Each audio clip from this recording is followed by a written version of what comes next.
اور طلاق والی عورتیں 3 حیض تک اپنے تئیں روکے رہیں، اور اگر وہ اللہ اور روز قیامت پر ایمان رکھتی ہیں تو ان کو جائز نہیں کہ اللہ نے جو کچھ ان کے شکم میں پیدا کیا ہے اس کو چھپائیں، اور ان کے خاوند اگر پھر موافقت چاہیں تو اس مدت میں وہ ان کو اپنی زوجیت میں لے لینے کے زیادہ حقدار ہیں، اور عورتوں کا حق مردوں پر ویسا ہی ہے جیسے دستور کے مطابق مردوں کا حق عورتوں پر ہے، البتہ مردوں کو عورتوں پر 1 درجہ فضیلت ہے، اور اللہ غالب ہے، صاحب حکمت ہے۔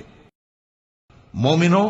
جب تم مومن عورتوں سے نکاح کر کے ان کو ہاتھ لگانے یعنی ان کے پاس جانے سے پہلے طلاق دے دو تو تم کو کچھ حق نہیں کہ ان سے عدت پوری کراؤ،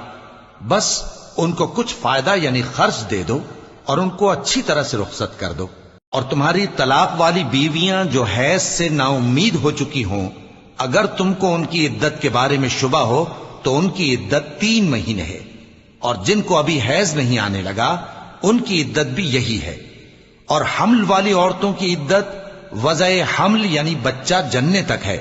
اور جو اللہ سے ڈرے گا اللہ اس کے کام میں سہولت پیدا کر دے گا، یہ اللہ کا حکم ہے جو اس نے تم پر نازل کیا ہے، اور جو اللہ سے ڈرے گا وہ اس سے اس کے گناہ دور کر دے گا اور اسے اجر عظیم بخشے گا۔ مرد عورتوں پر حاکم ہیں اس لیے کہ اللہ نے بعض کو بعض سے افضل بنایا ہے، اور اس لیے بھی کہ مرد اپنا مال خرچ کرتے ہیں،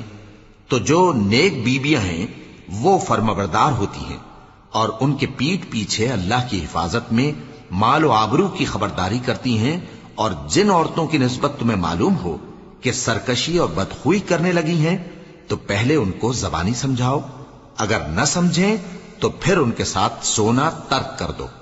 اگر اس پر بھی باز نہ آئیں تو زد و کوب کرو، پھر اگر تمہارا کہنا مان لیں تو پھر ان کو ایذا دینے کا کوئی بہانہ مت ڈھونڈو، بے شک اللہ بہت اونچا ہے، بڑا ہے۔